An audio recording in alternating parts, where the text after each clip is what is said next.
یہ ہمارے یہاں تو پہلے ہی انہوں نے تو کہہ دیا نا جی کہ نہیں جی سارے کے سارے انہوں نے تو یہ کیا وہ کیا اور جلا دیا راکھ کر دیا اور یہ کوئی ٹرائل نہیں ہوا کچھ نہیں ہوا پہلے ہی جناب جج بن گئے جوری بن گئے سب کچھ کر کے تو وہ انہوں نے یہ کر دی. اچھا یہ میں تھوڑا سا آخر میں بتاتا ہوں آپ کو.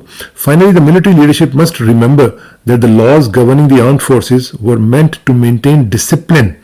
کہ انہوں نے کہہ رہے ہیں کہ جو آرمی ہے وہ یہ یاد رکھے کہ جو لاز ہیں آرمی کو جو گورن کرتے ہیں ان کا مقصد ڈسپلن مینٹین کرنا ہے اینڈ پرپیچویٹ کنٹرول اور اپنا کنٹرول جو ہے اس کو جاری رکھنا ہے. ناٹ پنش سٹیزنس کہ شہریوں کو سزا دینا نہیں ہے. who may have been expressing pent up anger and frustration کہ جو اپنے غصے میں کوئی بات کر رہے ہیں یا فرسٹریشن میں اپنی کوئی بات کر رہے ہیں کوئی مظاہرہ کر رہا ہے اور پیسفل طریقے سے کر رہا ہے تو اس کا مطلب یہ نہیں کہ آپ ان کو پنش کرتے پھریں ان لاز کے تحت. اور یہ میں حیرانوں کے ڈان کہہ رہے ہیں. The ISPR statement indicates that the army still wants the full support of the people of Pakistan. کہ ISPR نے کہا جی کہ ہمیں آرمی کو چاہیے ہے کہ پوری قوم جو ہے اس کی حمایت کرے. اب وہ کیا کہہ رہے ہیں؟ وہ کہہ رہے ہیں کہ it will find it difficult to achieve this goal if the people are treated as enemies. لیکن جن کی آپ حمایت چاہتے ہیں دیکھیں اس کے اندر ایک تضاد ہے نا کہ ہمیں ہماری حمایت کریں ہمارے پیچھے کھڑے ہوں اور ساتھ ہی آپ جن کو پیچھے کھڑے ہونے کا کہہ رہے ہیں ان کو آپ کہہ رہے ہیں کہ آپ ہمارے دشمن ہیں. تو یہ ڈان کا ایڈیٹوریل یہ کہہ رہا ہے کہ اگر آپ کا یہ گول ہے تو یہ اچیو نہیں ہوگا کیونکہ آپ ان کو لوگوں کو تو آپ اینیمی اپنا کہہ رہے ہیں دشمن کہہ رہے ہیں تو یہ آپ کیسے اچیو کریں گے.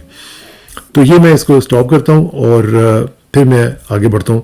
یہ جو صورتحال آپ دیکھ رہے ہیں دیکھیں یہ ایک بڑی امپورٹنٹ صورتحال ہے اس وقت جو ہم دیکھ رہے ہیں. اس میں یہ رائٹس کا معاملہ آئے گا اور میں آپ کو یہ بھی بتاؤں میں دیکھ رہا تھا ایک اسٹیٹمنٹ ان کی human rights commission of Pakistan ماشاء اللہ وہ جاگ گئے ہیں واہ تعلیم بیوٹیفل مجھے بڑی خوشی ہوئی. دیکھیں الیکشن کمیشن آف پاکستان کی جانب سے یہ جو بیان آیا ہے میں بڑا خوش ہوں کہ چلیں ان کو کسی نے خواب خرگوش سے جگایا اور ان کو بھی پتہ چلا کہ ہماری کیا ذمہ داری ہیں. تو انہوں نے کہا کہ احتجاج میں سرکاری اور نجی املاک کو جو نقصان پہنچانے کا محاسبہ ضرور ہونا چاہیے لیکن آرمی ایکٹ اور آفیشیل سیکرٹ ایکٹ کے عام شہریوں پر استعمال کی سخت مخالفت کرتے ہیں. سرکاری اور نجی املاک کو نقصان پہنچانے والے مناسب کارروائی کے حقدار ہیں. پہلے بھی جن شہریوں پر ان ایکٹ کے تحت مقدمہ چلا وہ بھی سول عدالتوں میں لانے چاہیے. جو پہلے بھی آپ کر رہے ہیں ان کو بھی آپ سول عدالتوں میں لائیں. ہیومن رائٹس کمیشن نے کہا کہ سوات میں پولیس اہلکار کی فائرنگ سے اسکول طالبہ کی ہولناک موت ہوئی. سوات واقعے میں 7 دیگر افراد زخمی بھی ہوئے ہیں. سوات کے واقعات یاد دہانی ہے کہ نوجوان کس قدر تشدد کا شکار اور غیر محفوظ ہے.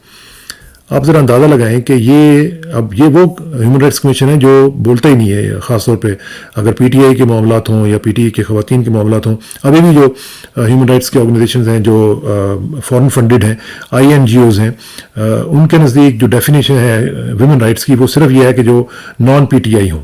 جو پی ٹی آئی کی خواتین ہیں ان کے کوئی رائٹس نہیں ہیں ان کی بچیوں کے کوئی رائٹس نہیں ہیں جو اندر ہیں اس وقت ینگ لڑکیوں جن کو انہوں نے پکڑا ہوا ہے اور بھیڑ بکریوں کی طرح رکھا ہوا ہے ان کے ساتھ پتہ نہیں کیا سلوک کیا جا رہا ہے.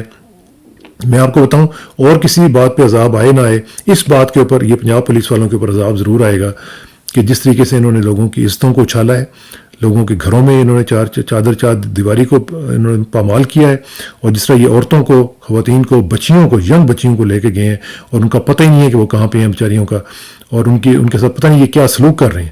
اور یہ جس طرح کے یہ جانور ہیں ان سے کسی بھی قسم کے سلوک کی توقع کی جا سکتی ہے.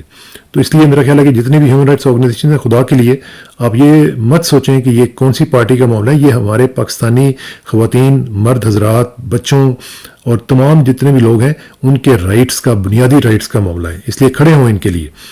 اچھا ایک تو یہ چیز ہے. دوسرا آپ نے یہ بھی دیکھا کہ فواد چودھری صاحب کا بھی آپ نے ویڈیو دیکھ لی ہوگی کس طریقے سے ان کو دوبارہ سے گرفتار کرنا پڑا کرنے کی کوشش کی اور وہ بھاگتے گرتے مرتے بچے. اسی طرح شیریں مزاری کی جو صاحبزادی ہیں شیریں مزاری صاحب میں تو آپ کو بتاتا ہوں نا کہ وہ ایک بڑی پڑھی لکھی خاتون ہے ہماری ٹیچر ہیں تو اس لیے میرا ان کے ساتھ ویسے بھی ایک دلی طور پر بھی ان کے ساتھ ایک انس ہے. تو ان کی جو صاحبزادی ہیں وہ کہہ رہی تھی کہ جس طرح ان کو یعنی فزیکلی ٹارچر کیا جا رہا تھا اور وہ اندر سے ان کو کہہ رہی تھی کہ تم چلی جاؤ. خود ڈری ہوئی ہوں گی ٹراما میں ہوں گی تو انہوں نے سوچا ہوگا کہ میری بیٹی نہ کہیں اس میں پھنس جائے. تو یہ جو صورتحال چل رہی ہے جس طریقے سے یہ چل رہا ہے پروفیسر طارق صاحب کو میں نے آپ کو بتایا لمس کے جو ہیں تو یہ چیزیں دیکھنی چاہیے، روکنی چاہیے. اور جو خاص طور پہ ہمارے ہینڈلرز ہیں جو نیوٹرلز ہیں سو کالڈ، ان کو بھی چاہیے کہ یہ ہمارے پاکستان کے شہری ہیں، ٹھیک ہے نا. آپ کو اپنی بلڈنگز کا تو خیال آتا ہے، لیکن جو آپ کو پتہ ہے کہ خانہ کعبہ کے بارے میں کیا کہا گیا ہے کہ نبی کریم صلی اللہ علیہ وسلم نے آخری خطبہ میں یہ کہا تھا کہ ایک انسان کی عصمت جو ہے وہ خانہ کعبہ سے بھی زیادہ امپورٹنٹ ہے. تو آپ ہمارے جو پاکستان کے جو لوگ ہیں ان کی عزت کو اس قابل بھی نہیں سمجھتے کہ آپ ان کے متعلق سوچ سکیں کہ وہ کیا کر رہے ہیں. بلڈنگز ٹھیک ہے، بلڈنگز کی آپ بات کریں کہ جو ان کو جلا دیا گیا، لیکن اس سے زیادہ امپورٹنٹ تو ایک انسان ہے نا، اس کی بھی بات کر لیں. اچھا، دوسری طرف دیکھیں جی، خواجہ آصف صاحب نے کیا آج اعتراف کر دی. انہوں نے کہا جی کہ نواز شریف صاحب کی جو ڈیل ہوئی تھی وہ کسی اور نے نہیں کروائی تھی، وہ اسٹیبلشمنٹ نے کروائی تھی. اور پھر یہ بھی مان لیا کہ ان کو باہر بھجوانے والے بھی اسٹیبلشمنٹ کے لوگ تھے، تو کورٹس کو بھی کہہ کے انہوں نے سارا کچھ کروا لیا. اب یہاں سے آپ اندازہ لگائیں کہ کیا بندہ کہہ سکتا ہے کہ ہمارے جو معاملات ہیں کس طرح کے چل رہے ہیں. یعنی نیکڈ قسم کی انٹرونشن، نیکڈ قسم کی انٹرفیئرنس یہ ہم دیکھتے ہیں پولیٹیکل افیئرز میں، گورنمنٹل افیئرز میں، ہماری فوج کی طرف سے، اسٹیبلشمنٹ کی طرف سے. تو اس کو تھوڑا سا میرا خیال ہے کہ ذرا دیکھنا چاہیے کہ یہ معاملات کس طرف جا رہے ہیں، کس طرح جا رہے ہیں. تو یہ چیزیں بڑی امپورٹنٹ، ان کا بھی ہمیں ذرا دیکھنا پڑے گا. کہ خواجہ آصف صاحب نے ایک پہلے بھی اعتراف کر چکے ہوئے ہیں کہ وہ ہار رہے تھے اور باجوہ صاحب نے ان کو جتوا دیا تھا. تو انٹرنیشنل فیکٹرز کی میں بات آپ کو کر رہا تھا. انٹرنیشنل فیکٹرز میں آپ کو جو سچویشن دیکھ رہا ہوں، مجھے لگتا ہے کہ یہ ایسے نہیں ہو رہا. یہ انٹرنیشنل فیکٹرز تمام کے تمام جو ہیں وہ آن بورڈ ہیں، اور یہ ان کی اشیرباد کے ساتھ یہ سب کچھ ہو رہا ہے. آپ دیکھ رہے ہیں کسی بھی کوارٹرز میں سے، یعنی امریکن جتنے بھی، آپ کو پتہ ہے کہ ان کے کتنے ادارے ہیں ہیومن رائٹس کے حوالے سے، ویمن رائٹس کے حوالے سے، وہ تو مطلب شور و غوغا کر دیتے ہیں جب ان کو چاہیے ہوتا ہے. کسی طرف سے آپ کو کوئی آواز آ رہی ہو، کچھ بھی نہیں آ رہی. کسی دوسرے ملک کی طرف سے آ رہی ہو، یو کے کی طرف سے آ رہی ہو، ناروے کی طرف سے، یہ جتنی این جی اوز کو سپورٹ کرتے ہیں، اسپانسر کرتے ہیں، کسی کی طرف سے آواز آ رہی ہو کہ یہ نہیں آ رہی. اس کا مطلب یہ ہے کہ انٹرنیشنل ایکٹرز سارے کے سارے جو ہیں ان کے ساتھ موجود ہیں، وہ آن بورڈ ہیں، اور وہ نہیں چاہتے ہیں کہ کسی بھی طریقے سے عمران جو ہے وہ واپس آئے اور ہمارے جو انٹرسٹ ہیں وہ کمپرومائز ہو جائیں. تو یہ ایک چیز تو یہ ہے. دوسری آخر میں صرف ایک چیز آپ کو بتانا چاہتا ہوں کہ ایک نئی رپورٹ آئی ہے جس میں انہوں نے یہ کہا ہے کہ 9/11 کے بعد ابھی تک، یہ میں آپ کو تھوڑا سا دکھا بھی دیتا ہوں کہ 9/11 سے کے واقعے کے بعد ابھی تک جو مختلف واقعات ہوئے ہیں، جنگیں ہوئی ہیں، اس میں انہوں نے کہا جی کہ انڈائریکٹ اور ڈائریکٹ ڈیتھس جو ہیں یہ تقریباً 45 لاکھ ہو چکی ہوئی ہیں. The far-reaching effects of America's war on terror may have contributed to the deaths of some 4.5 million people. یعنی 45 لاکھ لوگ جو ہیں وہ یہ ہلاک ہو چکے ہوئے ہیں اس میں. اور یہ براؤن یونیورسٹی کا جو کاسٹ آف وار پروجیکٹ ہے اس نے یہ بتایا ہے. اور وہ ساتھ یہ بھی کہہ رہے ہیں کہ publish on Monday the study examines the long-term impact of the post-9/11 wars and the devastating indirect toll inflicted on Afghanistan, Iraq, Pakistan, Syria, Yemen, Libya and Somalia. All nations subject to US military intervention since 2001. تو آپ یہاں سے اندازہ لگا لیں کہ یہ لمبی رپورٹ ہے. میں آپ کو تھوڑا سا یہ بھی بتا دیتا ہوں. Though the researchers acknowledge that the true total figure remains unknown, the study reviews a wide range of factors contributing to mortality.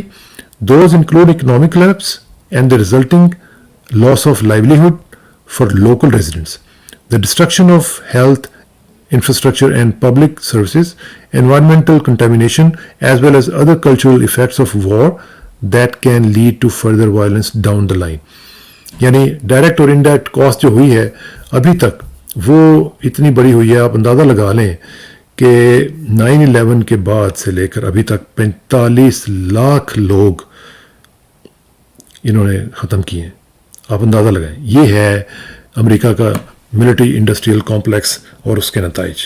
اللہ تعالیٰ کرم کرے اور اللہ تعالیٰ ہمیں بھی ہدایت دے اور ان لوگوں کو بھی ہدایت دے کہ یہ جو انسان کو ایک فوڈر کی طرح، ایک جیسے چارہ ہوتا ہے اس طرح اس کو کاٹ کے رکھ دیتے ہیں پوری دنیا میں، اور ابھی تک ان کو سمجھ نہیں آ رہی کیونکہ ان کا تو ماڈل ہی ہے. تو اللہ تعالیٰ بچائے ان کے شر سے اور ان کی جو حکمت عملی ہے اس کے شر سے. بہت بہت شکریہ. Thank you very much. السلام علیکم.